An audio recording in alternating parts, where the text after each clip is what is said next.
인사합시다. 이렇게 살아서 만나니 반갑습니다. 시작.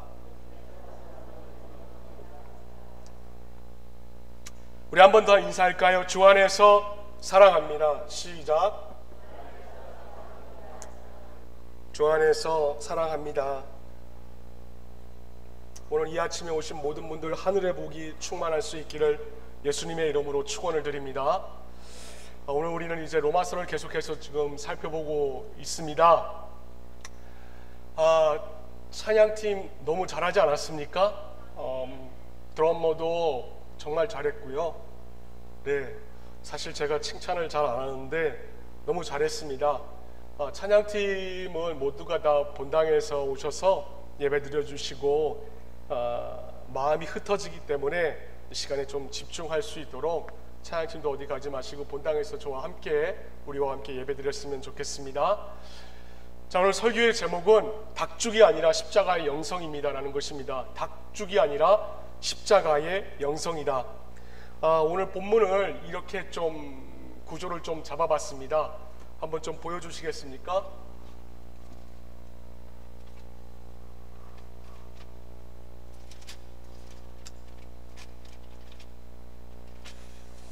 네, 설교 아웃라인이 전달받지 못하셨나요? 어떻게 됐죠? 전달이 안 됐나요? 몰라요? 했어요? 설교 아웃라인이 들어와 있나요? 안 들어와 있어요? 네. 언젠가 타임즈에서 제가 치킨 스프의 강이라는 제목으로 그 책 한 권에 대해서 좀 들어본 적이 있습니다. 치킨 스프의 강. 우리나라 말로 뭐 영어로 그래서 뭐 스프라고 하지만 우리나라 말로 표현하면 닭죽입니다. 닭죽. 그러니까 닭죽의 강이라는 것이지요. 그러니까 이 책의 원 제목은 영혼을 위한 치킨 스프, 그리고 마음을 열어주고 영혼에 불을 붙이는 101가지의 이야기라는 책이에요. 당시 이 책이 미국에서 베스트셀러가 되었고 무려 700만 권이라고 할 정도로 팔려 나갔다라고 합니다. 근데 더 놀라운 게 뭐냐면은 이 치킨 스프의 강, 이 한 권의 책의 성공에 힘입어서 미국의 여러 종류의 치킨 스프 시리즈가 소개되었다라는 것이에요.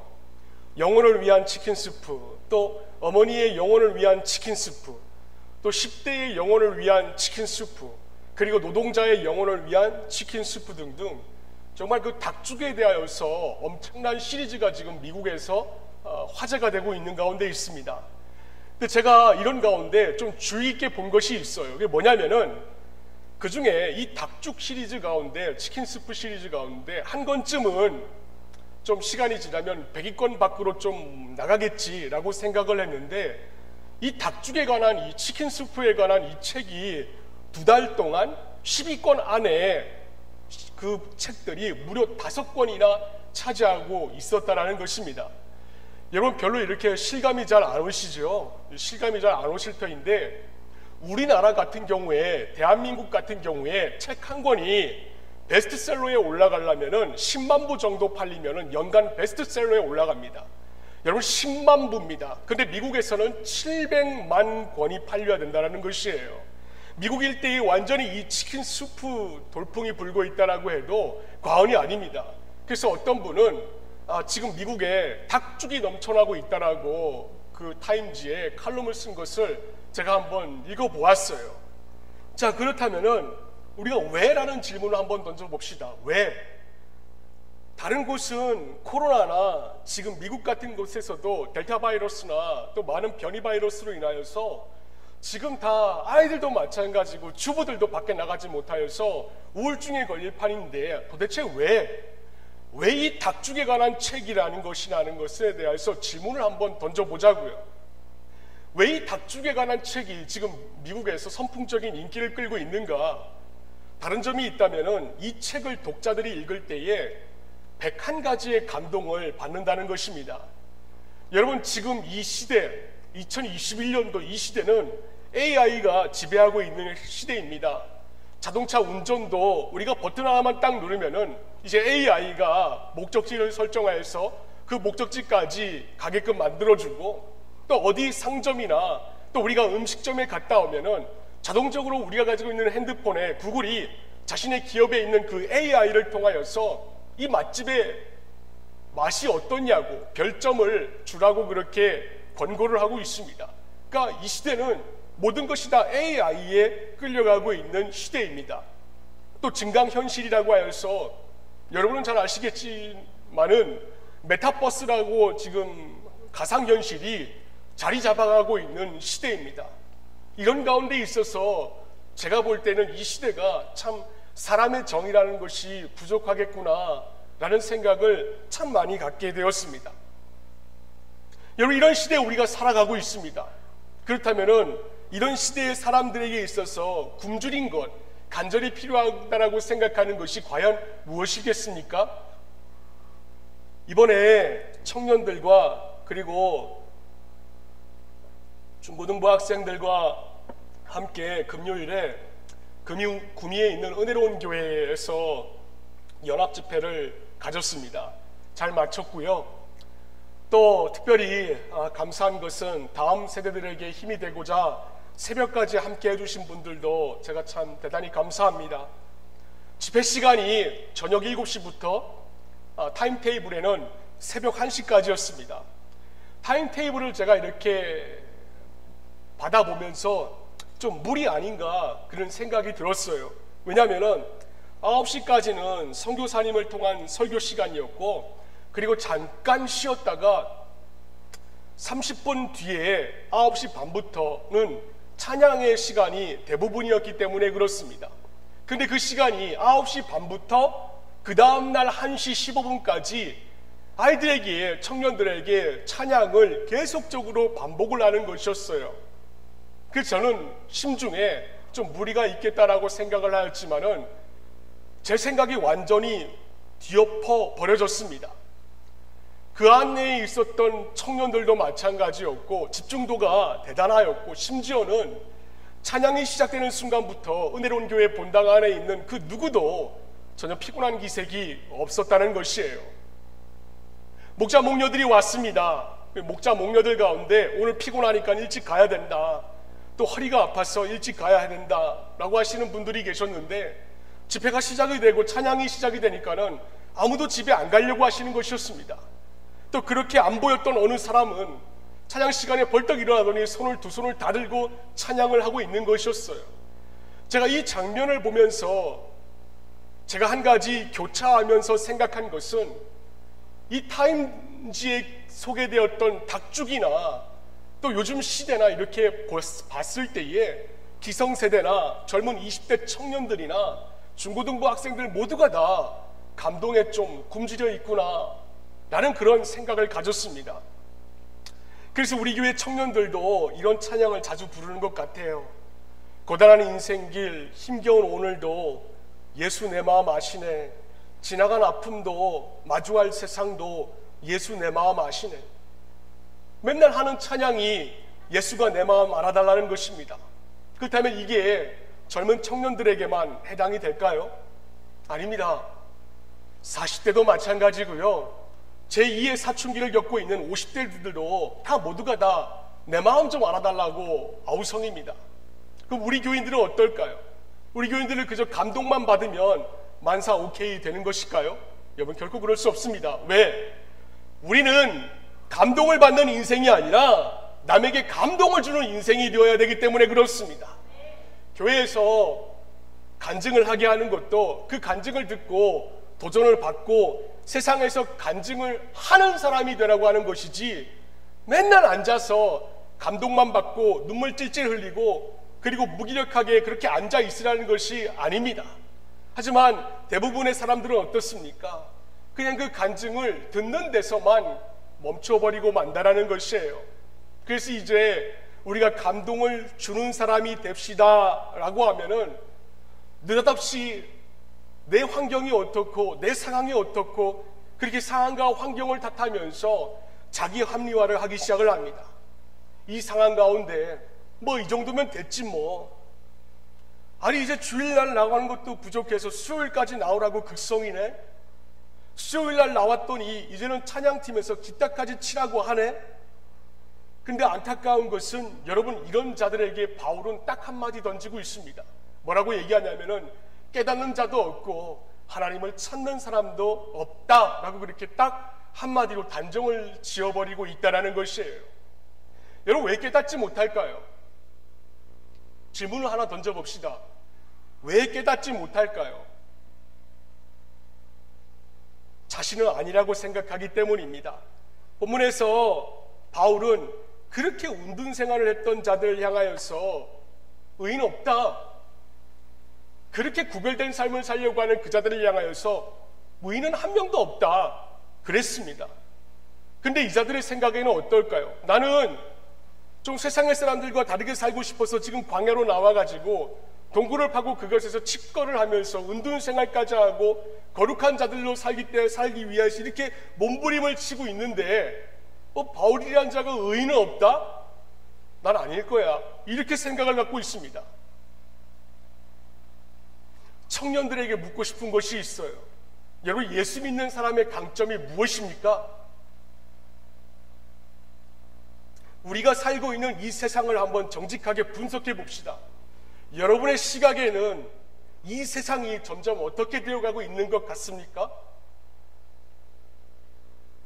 제가 볼 때는 세상은 망할 수밖에 없는 것 같습니다.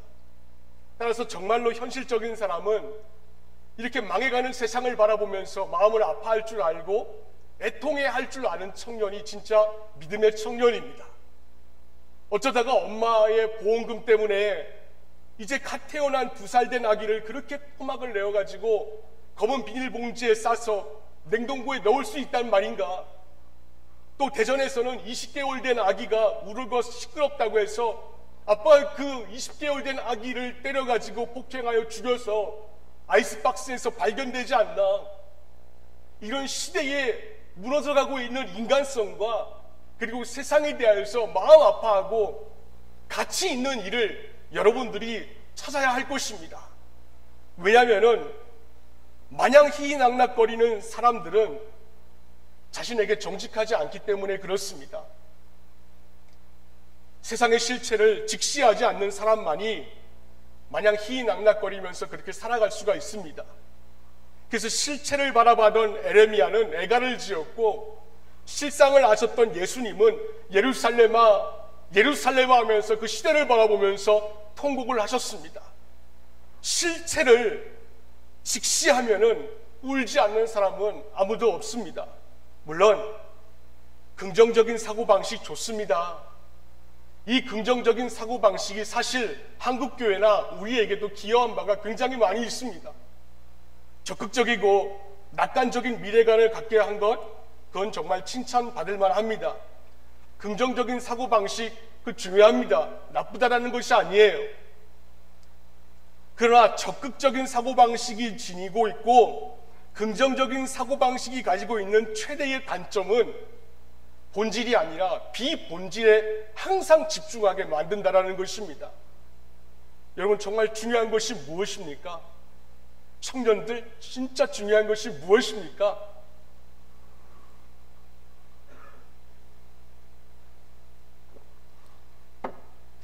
제가 좋아하는 가수가 있습니다. 최근에 이번 주에 하루만 더라는 곡으로 노래를 불렀던 빅마마입니다. 빅마마는 지금 여러분들이 잘 알고 있는 브레이브걸스나 또 무슨 트와이스나 BTS 같은 전혀 다른 분위기를 가지고 있는 그룹입니다. 궁금해서 이 사람들의 프로필을 좀 제가 보려고 봤더니 나이도 제법 많아요. 또 다양한 연령층으로 구성이 되어 있습니다. 지금의 빅마마는 다이어트를 하였지만은 예전의 빅마마는 그들의 인기는 외모 지상주의를 풍자한 그 브레이크 어웨이라는 곡에서부터 크게 한몫한 듯 보였습니다.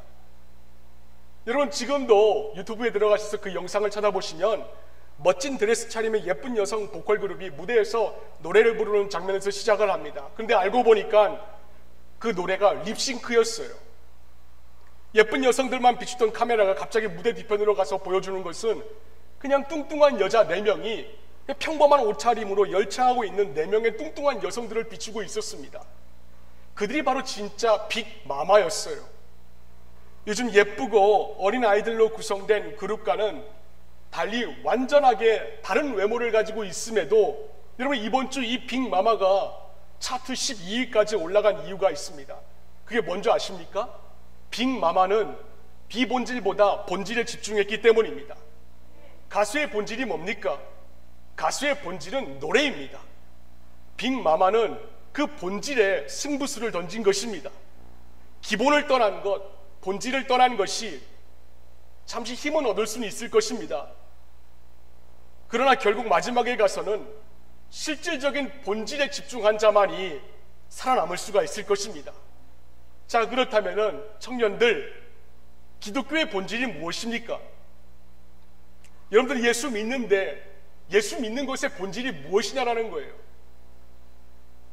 다른 것이 아니라 십자가의 영성입니다. 십자가예요. 십자가 앞에 우리 모두는 하나님 앞에서 범죄한 죄인이고 무력한 인생일 뿐입니다. 그리고 주님은 그 십자가 앞에 지금 처해 있는 모습 그대로를 다 가지고 나오라고 말하고 있습니다. 그리고 갖고 나와서 십자가 앞에 그 문제를 다 털어놓으라고 하고 있습니다. 무능하면 무능하다, 외모가 떨어지면 떨어진다, 무식하면 무식하다, 다 털어놓고 여러분들에게 살라고 권면을 하고 있습니다. 왜? 숨긴다고 해결이 안 되기 때문에 그렇습니다. 빛 대신 주님 앞에 내어놓아야 예수님이 해결해 주십니다. 근데 인간은 그걸 못해요. 자꾸만 십자가 앞에 자신을 감춥니다. 그리고 어둠 속으로 자꾸만 숨어 들어가요. 빛이신 예수님을 믿는다라고 하면서도 빛 앞에서 자꾸만 어둠 속으로 슬금슬금 들어가는 것이 인간의 현 주소입니다. 오늘 본문에 등장하고 있는 자들, 이 유대인들이 바로 그런 자들이었습니다. 그래서 이 자들은 어떻게든 현실을 회피하고 자신의 현실적인 상황을 직시하지 못했다라는 것이에요. 어떻게 했습니까? 이 자들은 문제의 핵심이 자신들에게 있는데도 불구하고 다 하나님 때문에 이렇게 이 지경 되었다라고 하면서 책임 전가를 하고 있습니다. 보세요. 그들이 어떤 항변을 하고 있습니까? 오늘 본문에 보시면 이 자들이 세 가지 질문을 지금 던지고 있습니다. 그리고 바울은 이 세 가지의 질문에 세 가지의 답을 달아주고 있어요. 첫 번째 뭡니까? 하나님은 우리를 선민이라고 했는데 저 이방인들과 다른 게 없다는 것인가? 그렇다면 하나님이 잘못했다는 것입니까? 첫째 질문입니다. 두 번째, 하나님을 믿지 않고 불순종한다면 하나님의 은혜와 능력이 무기력한 것 아닙니까? 세 번째, 불의와 거짓말을 통하여서 하나님의 선하심이 드러나는 결과를 얻게 되었다면 하나님 편에서는 잘 될 일이 아닙니까? 여러분, 이와 같이 세 가지 질문을 이 유대인들이 지금 바울에게 던지고 있습니다. 그런데요, 이 세 가지 질문을 다시 한 번 더 주목하시기를 바랍니다. 세 가지 질문 가운데 여러분 시각에 공통적인 것들이 발견되고 있지 않습니까? 다 자신들이 저질러 놓고 지금 하나님에게 책임 전가를 하고 있어요. 왜 이럴까요?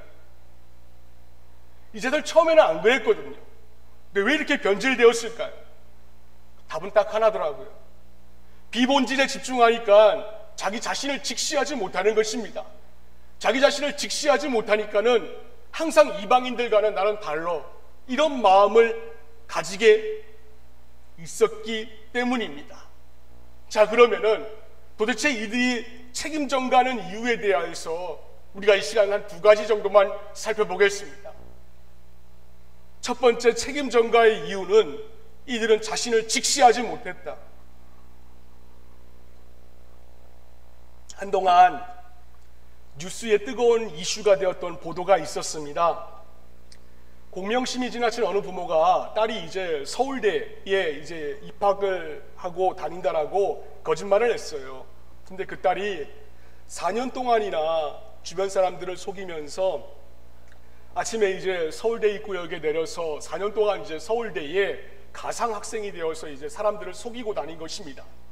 그리고 그 후에도 계속 속이고 다니다가 끝내 이 딸이 정신분열증에 그만 걸리고 말았어요.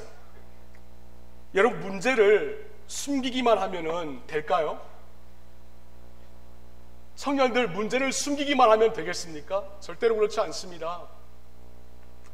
이 부분은 내 약점이야, 건드리면 안 돼, 여기는 신성 불가침이야 하는 그 자세로는 여러분 죽을 때까지 변화될 수 없습니다.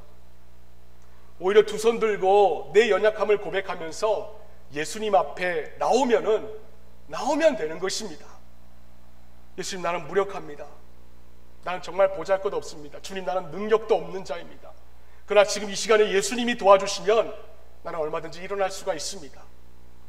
이렇게 솔직하게 자신을 직시하면서 예수님 앞에 엎드리는 것이 바로 예수 믿는 자의 능력인 줄로 믿습니다.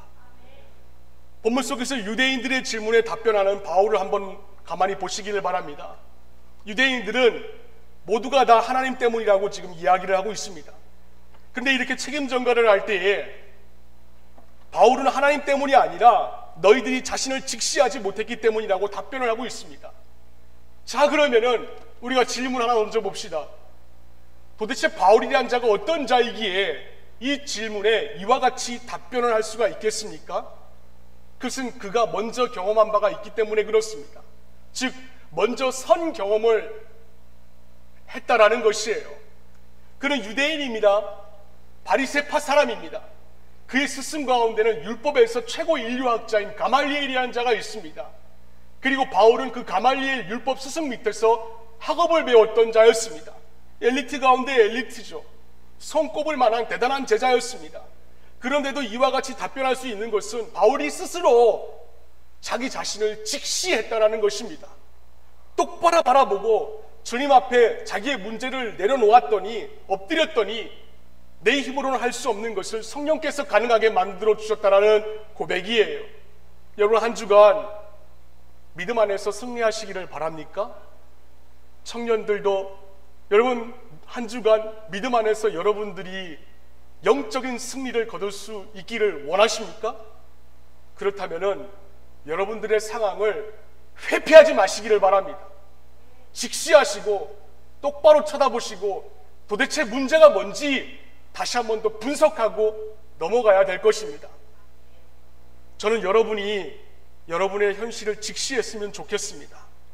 마음속으로라도 절대로 한 터럭만큼이라도 숨기지 마십시오. 매년 입시철을 맞을 때마다 스스로를 속이는 사람들이 있다는 생각이 들 때가 있습니다. 실력이 못 미쳐도 학생과 부모는 이번에 점수가 잘 안 나왔다라고 그렇게 이야기합니다. 그럼 제가 어떻게 하는 줄 아십니까? 지금까지 사역하면서 평소 실력보다 점수가 더 잘 나왔다는 말은 저는 지금까지 한 번도 들어본 적은 없습니다. 모두가 이구동성으로 하는 얘기가 학부모도 그렇고 고3 수험생들도 그렇고 평소보다 잘 안 나왔다라고 고백을 합니다. 그럴 때 저는 이렇게 말합니다. 그게 네 실력이라고. 그게 네 실력이라고. 고3 수험생 학생들에게 냉철하게 저는 말합니다. 왜? 그 말이 아플 겁니다. 하지만 그 말이 아플지는 모르겠지만 그 아픔을 딛고 일어나야지만이 창공을 활공할 수 있기 때문에 그렇습니다. 여러분, 절벽에 있는 어미 독수리는 보금자리에 있는 새끼 독수리를 날지도 못하는 채 불구하고 절벽으로 떨어뜨린다고 합니다. 그럼 그 떨어질 때에 새끼 독수리는 한참 떨어지다가 길이도 얼마 안 된 그 짧은 날갯거리로 푸드덕 한다라고 합니다. 그리고 바로 그 땅과 맞부딪힐 때에 바로 그때 어미 독수리가 다시 날아와서 새끼 독수리를 입에 물고 또다시 보금자리로 데리고 간다라고 합니다. 그리고 어미 독수리는 다시 한 번 더 그 보금자리에서 방금 전에 떨어뜨리던 그 새끼 독수리를 다시 한 번 더 절벽에서 낭떠러지로 떨어뜨리게 만든다고 합니다. 왜? 그래야지만이 독수리는 독수리가 될 수 있기 때문에 그렇습니다. 청년들, 여러분들은 독수리입니다. 활공을 날아다닐 수 있는 독수리가 될 수 있기를 바랍니다. 우리는 고양이 새끼 키우는 데 아닙니다. 이전까지는 밥상 차려주고 떠먹여주고 그랬지만 우리 교회 앞으로는 밥상 차려주고 떠먹여줘서 고양이 새끼를 키우는 것이 아니라 호랑이 새끼를 키울 것입니다. 아플 것입니다. 하지만 현실부터 분석해놓고 접근해야 해결이 되지, 여러분, 절대로 허상을 가지고 싸우면 아무 일도 안 됩니다. 그래서 여러분은 다음부터 이렇게 하십시오.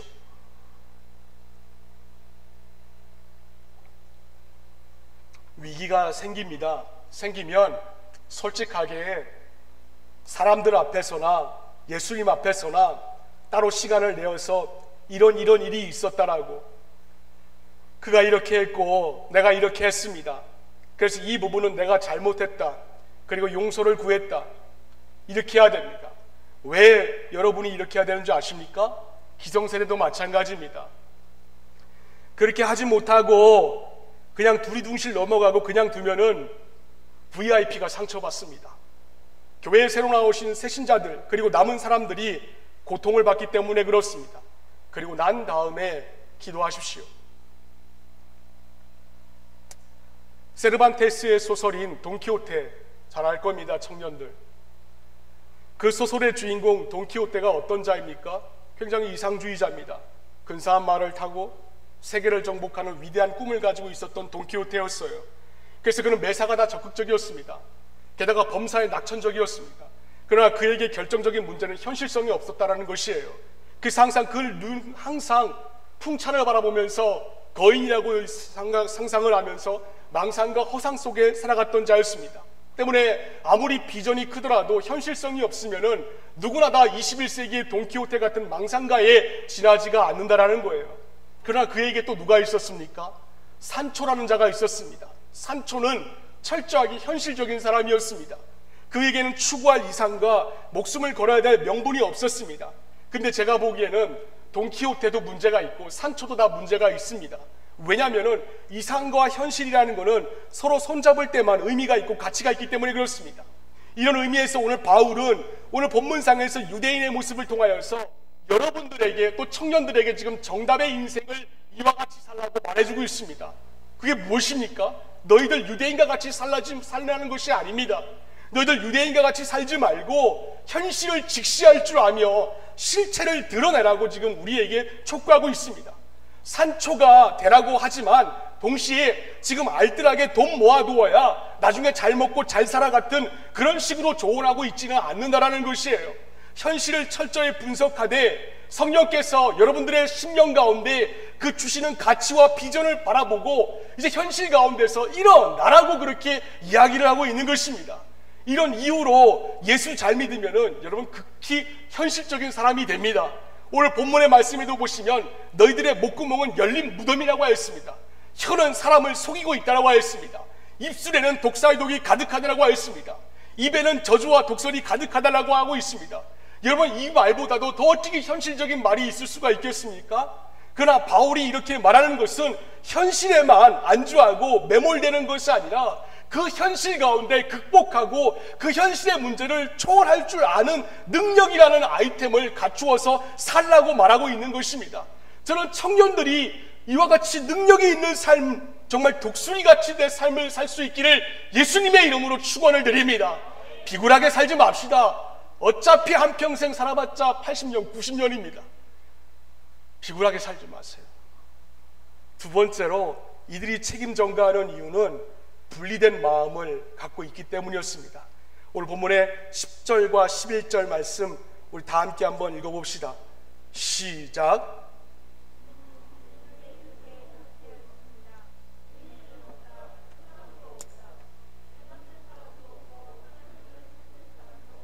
아멘. 여러분, 이 말씀이 뭡니까? 딱 한마디로 이겁니다.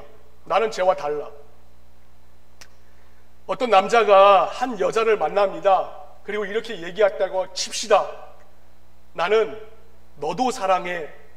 여러분, 이렇게 말한다면은 여러분들은 어떻게 그 친구에게 처우를 받을 거라고 생각하십니까? 그랬다가는 당장 뺨 맞습니다. 왜냐면은 나는 너만 사랑해 라고 해야지 나는 너도 사랑해 라고 그런 말을 듣고 기분 좋아할 이성 친구는 한 명도 없을 것입니다. 이렇게 조사 하나 딱 바꿨기 때문에 사람이 울고 웃습니다. 즉 너만 사랑하는 것이 사랑입니다. 하지만 너도 사랑해라는 것은 사랑이 아닙니다. 예수 믿는 사람의 강점이 바로 이것입니다. 그것은 분리를 떠나서 딱 오직 하나에만 집중하는 인생을 살 수 있다는 것이에요. 여러분들이 찬양 부릅니다. 찬양 부를 때에 주만 바라볼지라라고 하지 주도 바라볼지라라고 찬양 안 합니다. 왜 안 합니까? 물론 가사에 그렇게 기록이 되어 있지만 단순히 바로 그런 이유라면은 여러분들은 서두에 말씀드렸던 치킨 스프, 닭죽만 찾는 자들입니다. 왜? 닭죽을 찾는 데는 감동만 있지 십자가의 영성은 없기 때문에 그렇습니다. 여러분, 하나님은 분리주의자가 아닙니다. 하나님은 둘을 하나로 만드신 분이십니다. 오늘 본문의 바울이 유대인을 향하여서 말하는 핵심도 바로 그것입니다. 너희도 하나님 사랑한다라고 하지 않았는가? 하나님이 공동체의 삼위일체의 하나님이지 그 하나님이 언제 하나를 둘로 분리시켰는가? 지금 그 말하고 있는 것이에요. 여러분, 살다 보면 앞으로 여러분들은 많은 시험을 만나게 됩니다. 마귀가 줄 수 있는 최고의 그리고 최선의 각양각색의 시험들이 여러분 삶에 활짝 열려 있습니다. 근데 마귀가 우리를 시험하는 목적이 무엇인지 여러분 알고 있습니까? 분리되게 하려고 마귀가 여러분들을 시험할 것입니다.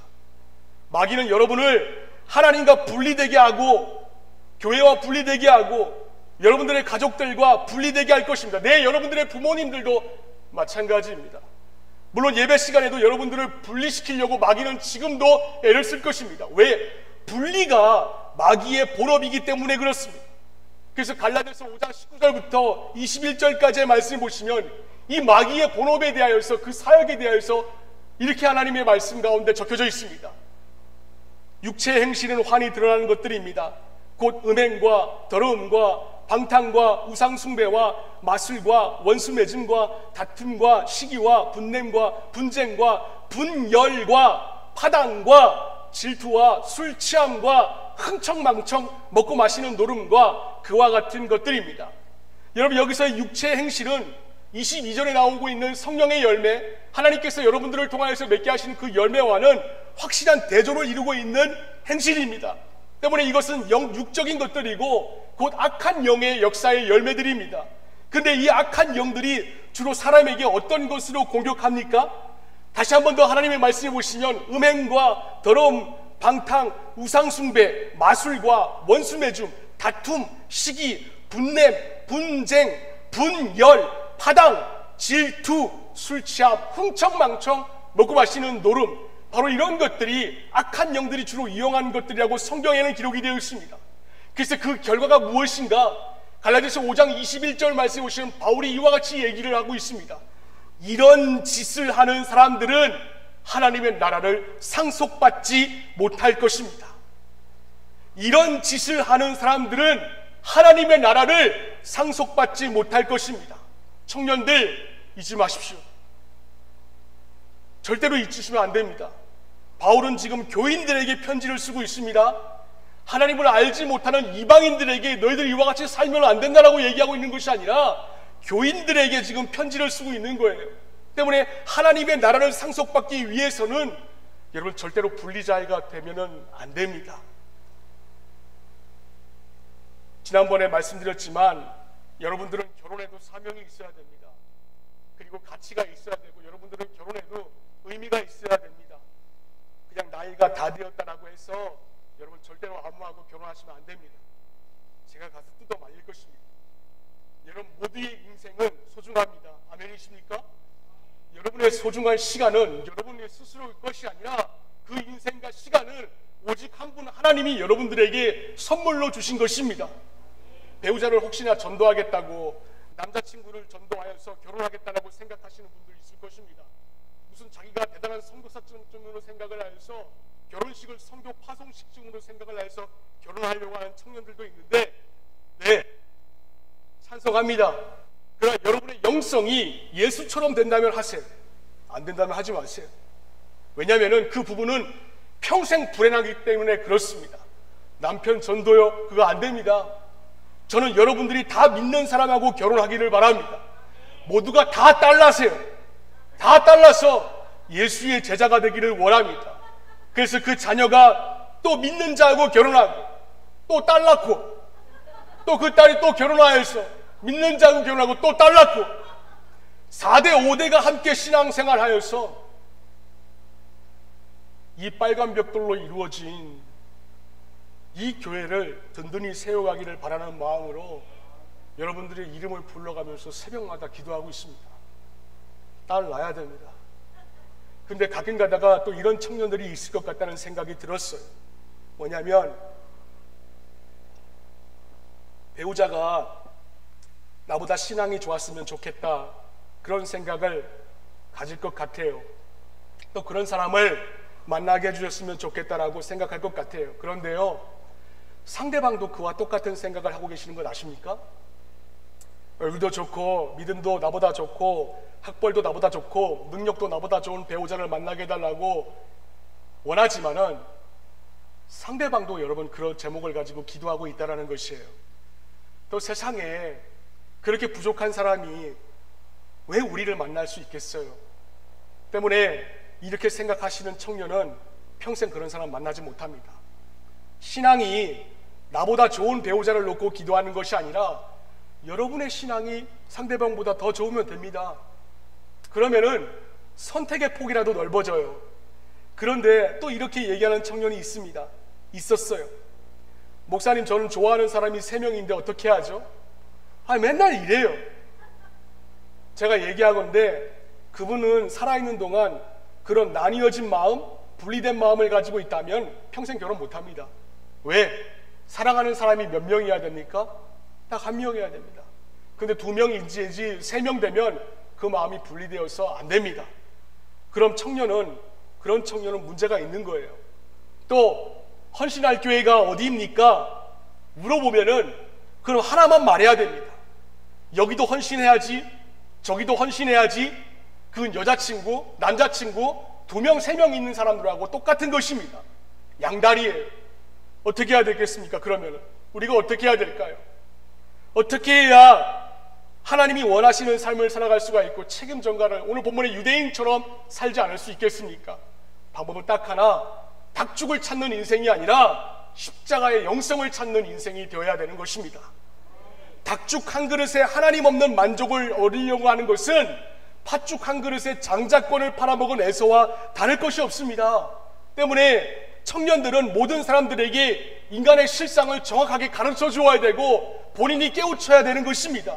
인간의 구원은 닭죽으로 되는 것이 아니다. 그럼 뭘로 되는가?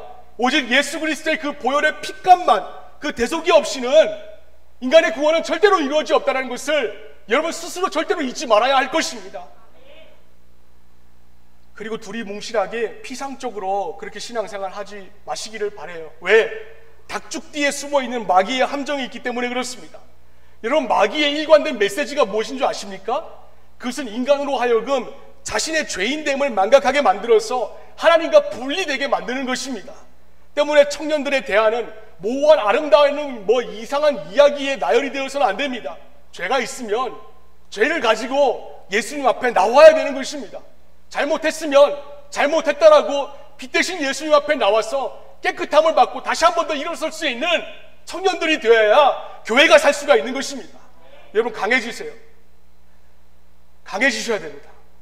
저는 청년들한테 거는 기대가 굉장히 많습니다. 강해져야 됩니다.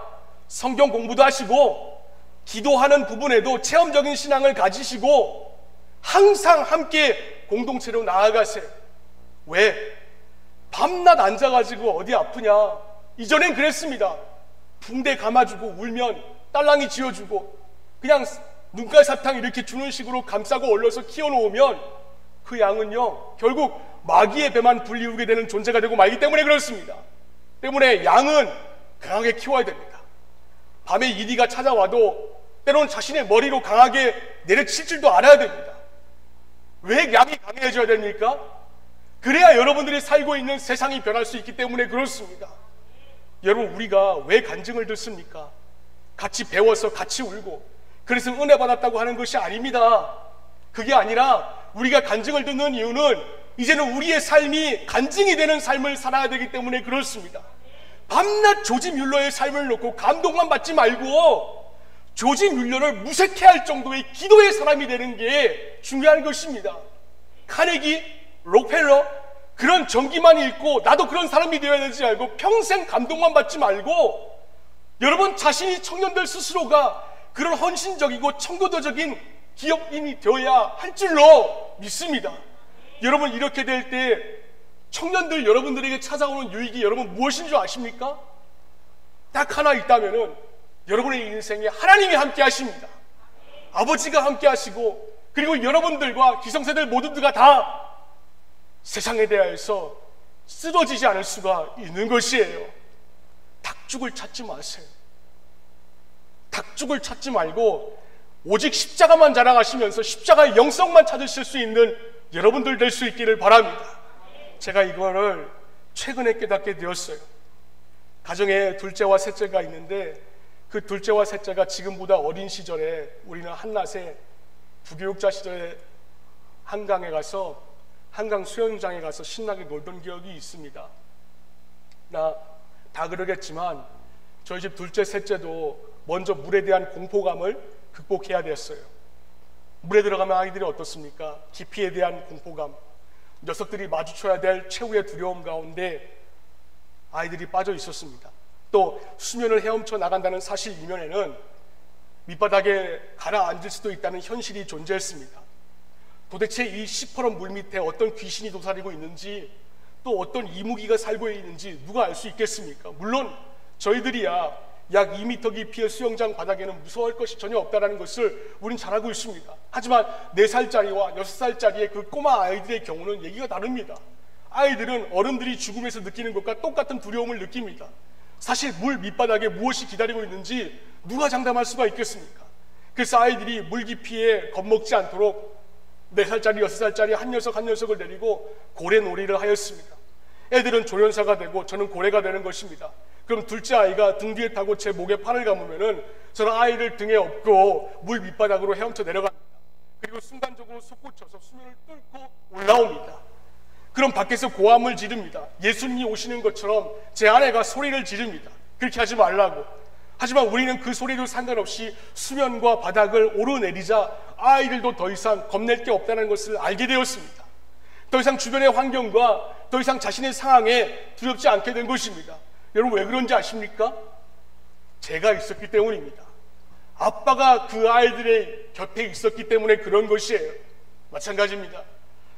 여러분들이 하나님을 붙잡으면은, 우리 청년들이 십자가의 영성을 붙잡으면은 그분은 여러분들이 아무리 사망의 음침한 골짜기로 다닐지라도 여러분들을 혼자 결단코 내버려 두지 않으십니다.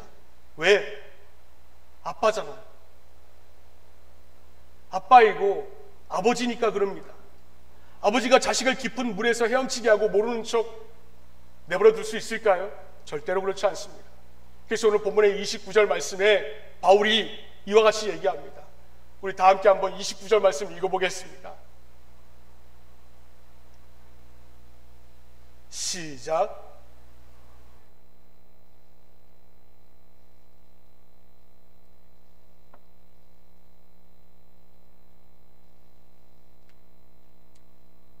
하나님은 둘을 하나로 만드십니다. 유대인도 이방인도 다 같은 하나님을 믿는 자녀들이라는 것입니다. 인간은 하나를 둘로 나눌 수가 없습니다. 하나만이 하나님이 원하시는 것이기 때문에 그렇습니다. 때문에 내일부터 살아가는 동안 청년들은 십자가 붙들고 힘있게 나가시기를 바랍니다. 특별히 여러분들은 현실과 상황인 닭죽에 관심을 갖는 것이 아니라 십자가의 영성을 붙드세요. 그래야 살 수 있습니다.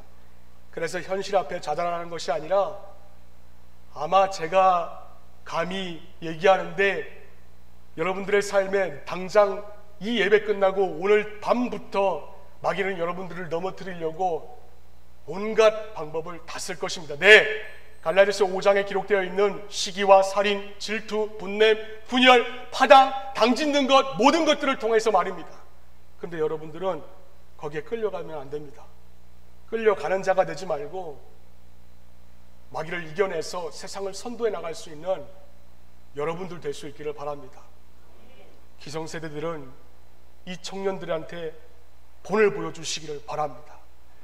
그래야 교회의 존재 목적인 영혼 구원하고 제자를 삼는 이 사역이 계속적으로 이루어질 수 있습니다.